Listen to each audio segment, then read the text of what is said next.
I found out my wife was cheating because of a joke I kept forcing myself not to take seriously. Not because I caught her in bed, not because I went through her phone, not because some friend tipped me off. It started with one phrase she used so casually that I actually felt stupid for being bothered by it. My work husband. The first time Lauren said it, we were in the kitchen on a random Tuesday. I was making dinner, she was sitting on the counter with a glass of wine, telling me about work the way she always did. She worked in marketing for a medical software company, so most of her stories blurred together for me. Clients, deadlines, office drama. I was barely listening until she laughed and said, "If Daniel makes me sit through one more meeting, I'm billing him for emotional labor. He's basically my work husband at this point." I looked up and said, "You're what?" She rolled her eyes like I was being dramatic. "Oh, relax, it's a joke. Everyone says that." I said, "You've never called anyone that before?" She smirked and took another sip. "Well, now I do." That should have been harmless.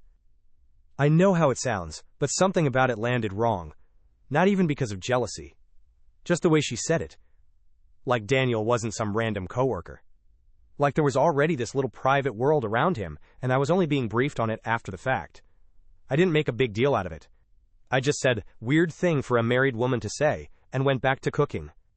She came up behind me, wrapped her arms around my waist, and said in that soft, patient voice she used whenever she thought I was being unreasonable, "Please don't be insecure about this."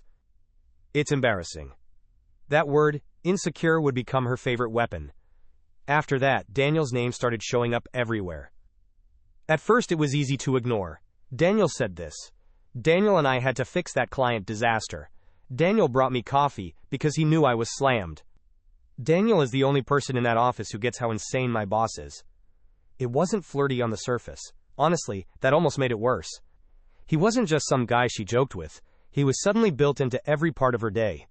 Every story involved him. Every bad day, he was the one who kept her sane. Every good day, he was the one who understood why it mattered. And the more she talked about him, the more I started learning things I never asked to know. His coffee order. The fact that he ran marathons. That he hated spreadsheets. That he'd recently separated from his wife. That last one stuck with me. Not because separated automatically means affair, but because Lauren told me with way too much sympathy. She said his wife never really appreciated him, and how he'd been lonely for a long time. I remember sitting there thinking, why do you know his marriage history like this? Still, I kept my mouth shut. Part of that was because I loved her. The other part was because I was terrified of becoming one of those controlling husbands who turns every male coworker into an interrogation. My dad was like that growing up. Always suspicious, always checking, always making women feel guilty for things they hadn't done. I hated him for it. So I'd basically trained myself to back down any time I felt jealous, even when my gut was screaming at me. Lauren knew that about me. So every time I got close to saying what I was actually thinking, she'd push the same button. One Friday she got home almost 2 hours late, no text, no warning. When she walked in, she looked distracted, flushed, like her mind was still somewhere else. I asked if everything was okay, and she kicked off her heels and said, "Yeah, sorry. Daniel and I had to stay late finishing a deck for Baxter. Total nightmare." I don't know why that one got to me more than the others. Maybe because it was nearly 9 p.m. Maybe because she said, "Daniel and I," so automatically. Maybe because she smiled a little when she said his name, even though the story was supposed to be about work. So I said carefully, "You've been spending a lot of time with him lately." She froze for half a second. Just half a second. But I saw it. Then she laughed. "Oh my God, are we really doing this?"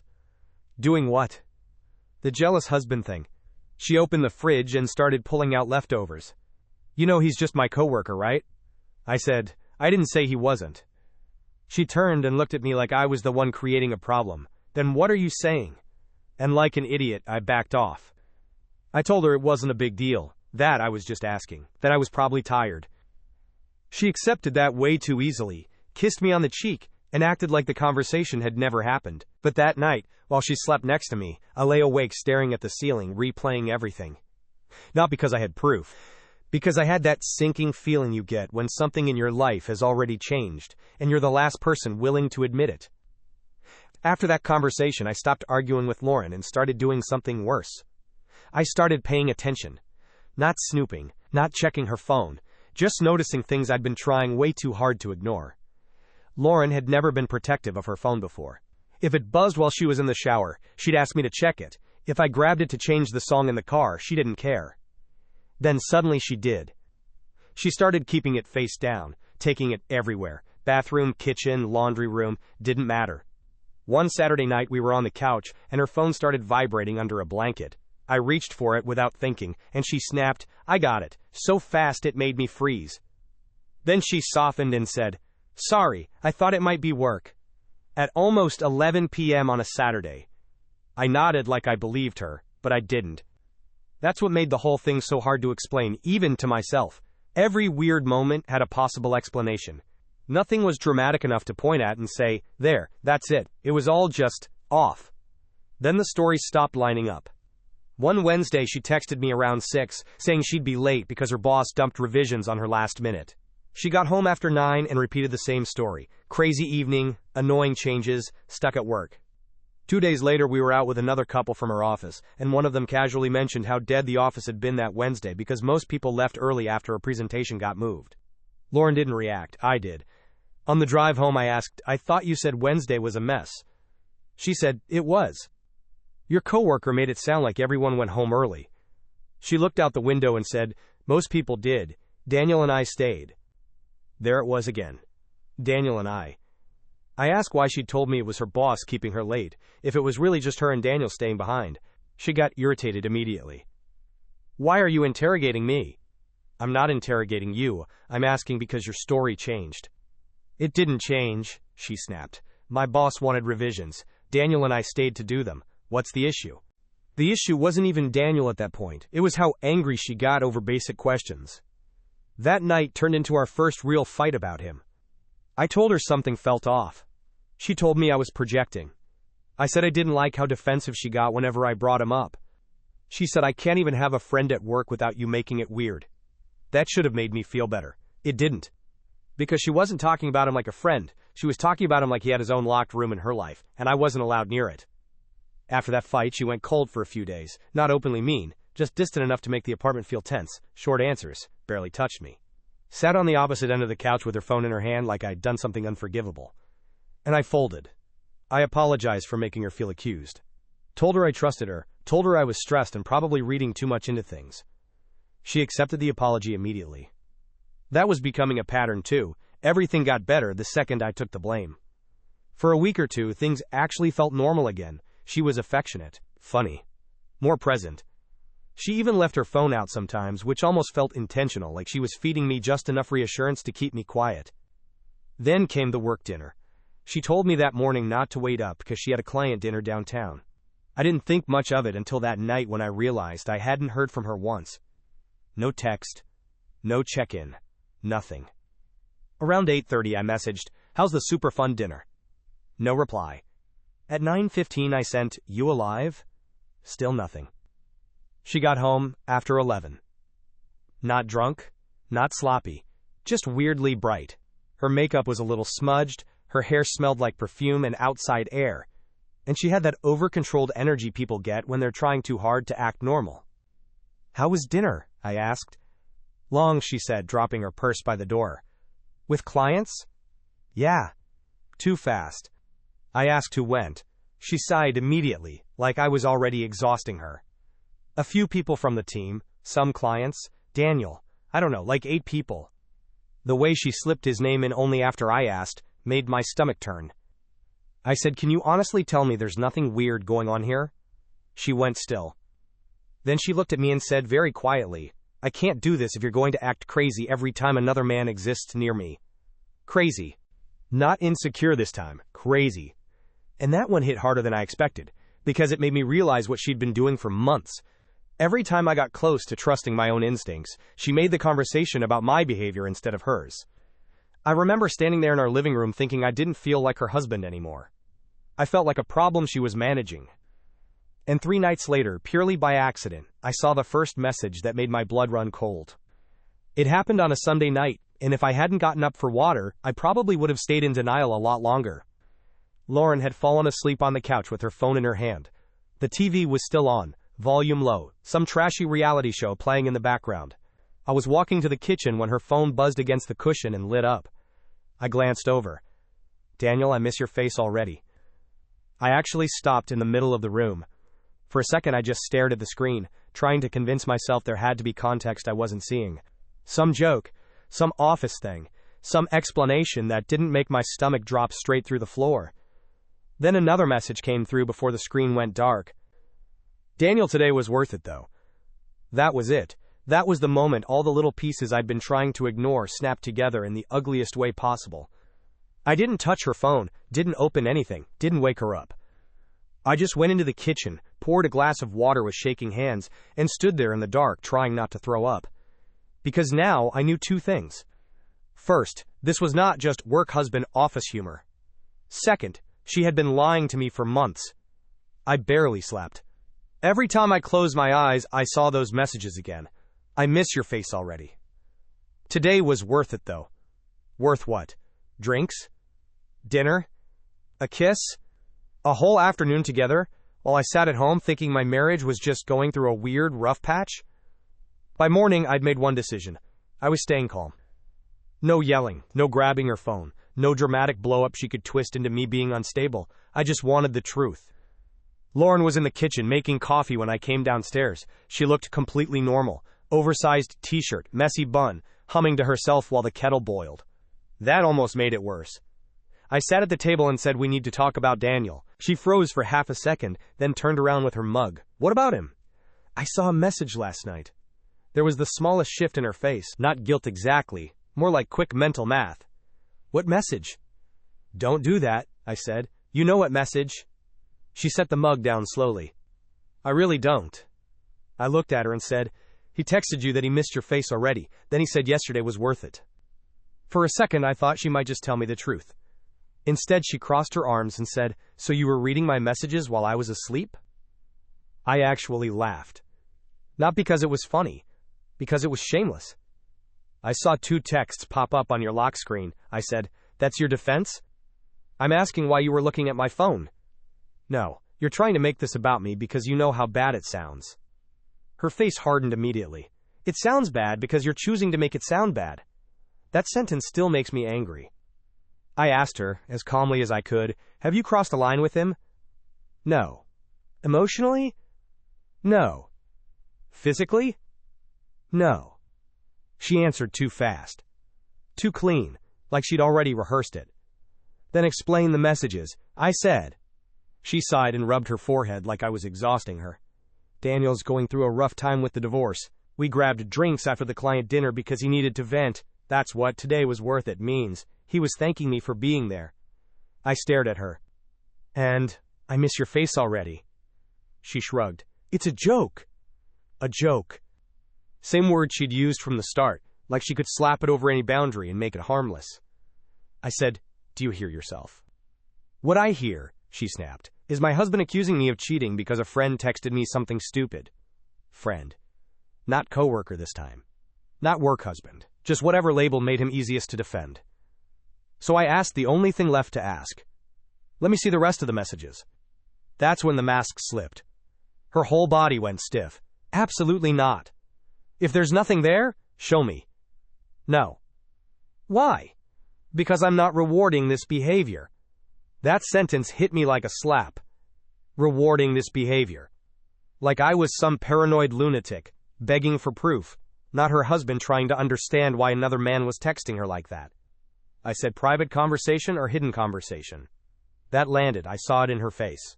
Her eyes narrowed and her voice dropped. You don't get to interrogate me because you're insecure. There it was again. The script. Only this time, it didn't work. Because now I wasn't reacting to a vibe or a late night or some story that didn't add up. I was reacting to proof, maybe not enough to know exactly how far it had gone, but enough to know I wasn't crazy. Enough to know she had spent months making me doubt myself while protecting whatever this was. And the most pathetic part? Even after the texts, even after the lies, even after she refused to show me the rest of the conversation, some stupid part of me still wanted to believe it hadn't gotten physical. Like emotional cheating would somehow hurt less. Like I hadn't already lost my wife way before I saw those messages. I didn't confront her again that day. Not because I believed her. I didn't. But I'd finally understood something important.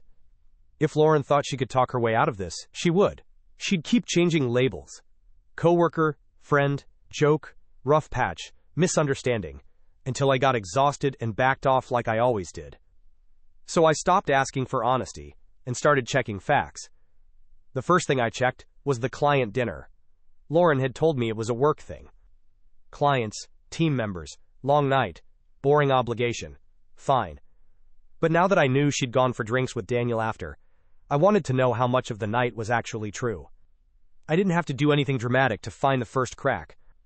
A few days later, we were both in the kitchen getting ready for work when she mentioned that one of the clients from that dinner had emailed her again. She sounded annoyed, like she was just making conversation. I asked, "The same dinner from last week?" "Yeah." "Who was the client again?" She answered too quickly. "Mark something. I don't know." That was strange, because Lauren remembered everything. Names, titles, office gossip, who got promoted where. She had a better memory than anyone I knew. If she'd spent an entire night at a client dinner, she would know exactly who was there. So later that afternoon, I did something that felt small but crossed a line I'd never crossed before. I looked at her Instagram story archive. Lauren barely posted, but when she did, it was always random things. Wine glasses, city views, a blurry boomerang of someone's appetizer. Sure enough, there was a story from that night, a dimly lit restaurant table, 2 cocktail glasses, 1 steak, and the caption needed this.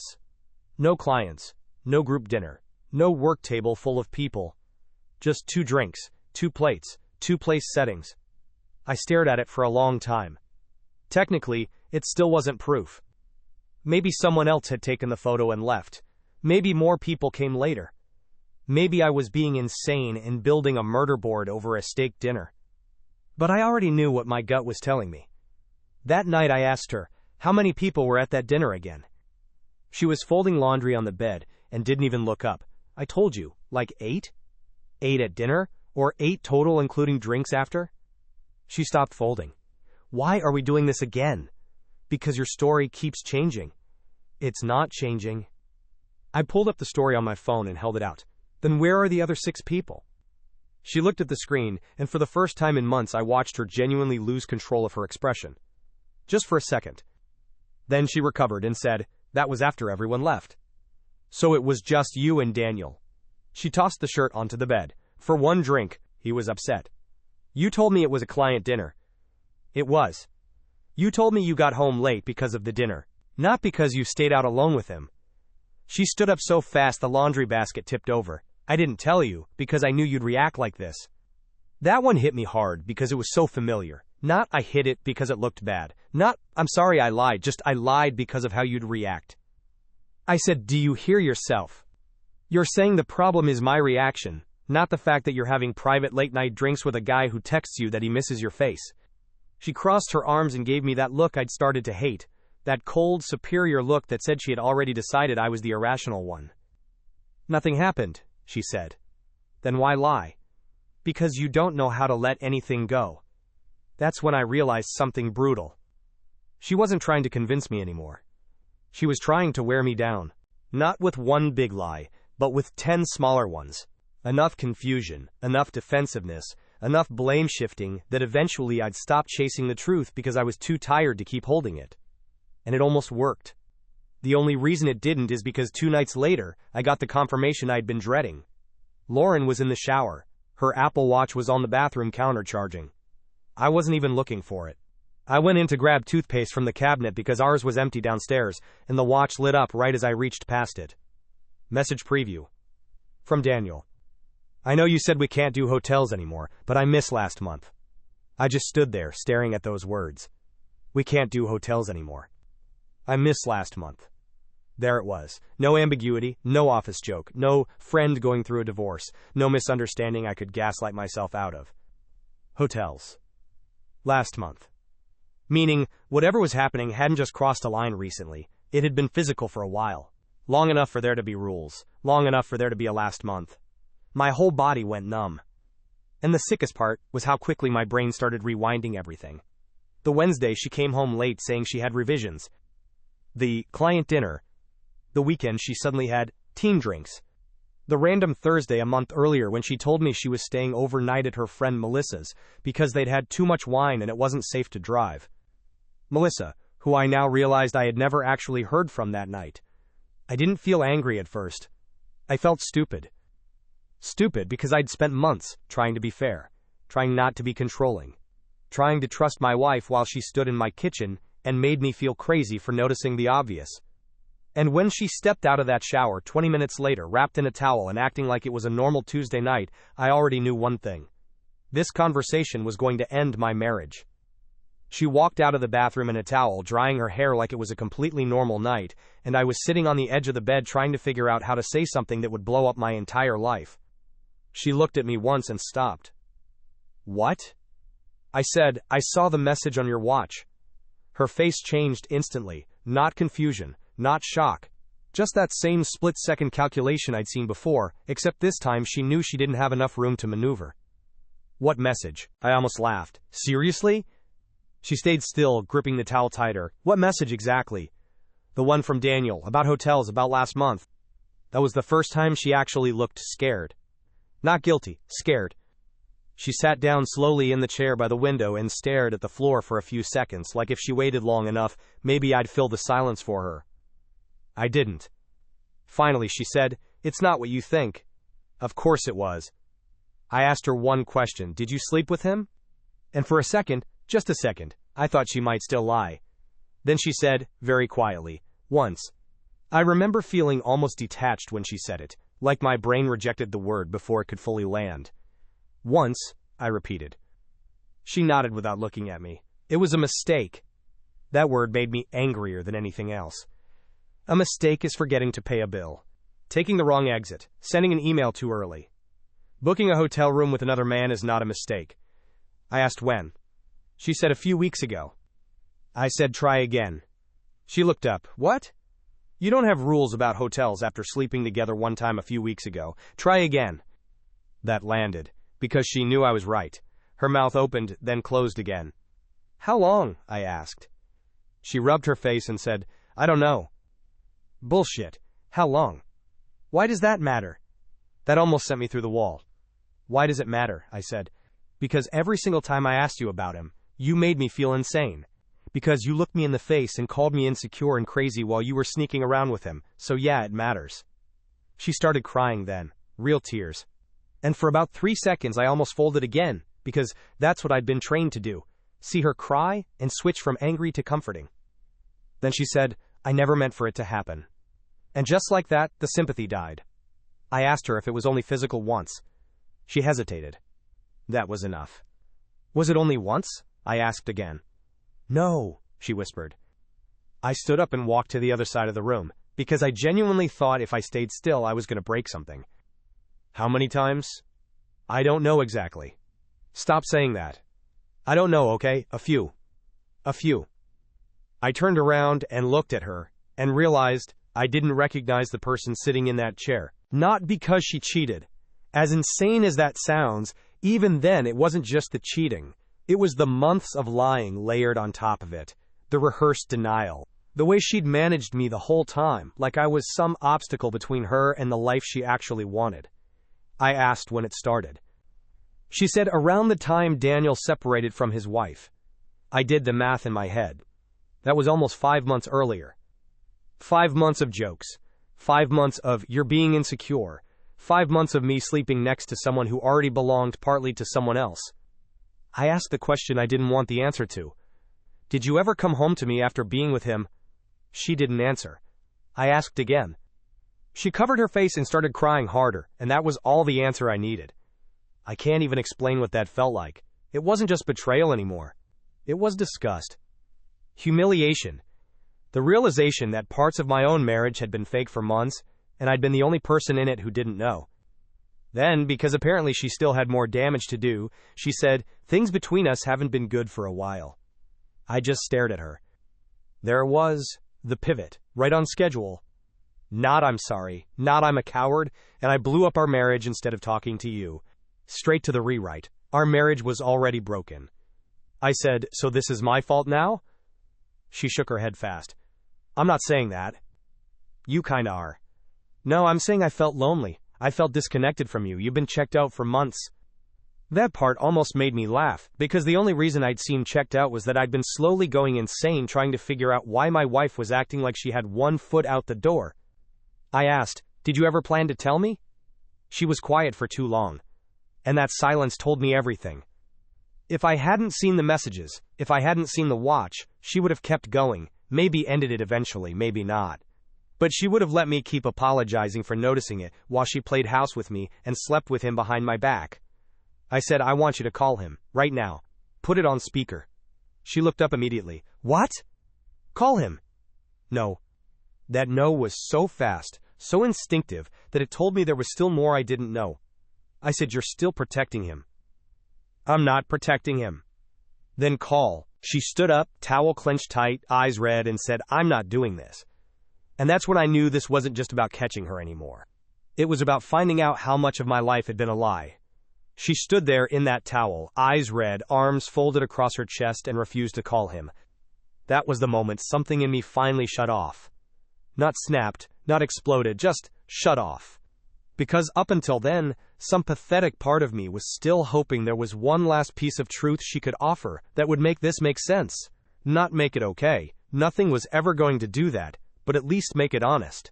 Instead, even after being caught, even after admitting to the affair, she was still protecting him before she was protecting our marriage. I said, so that's it then. She frowned. What does that mean?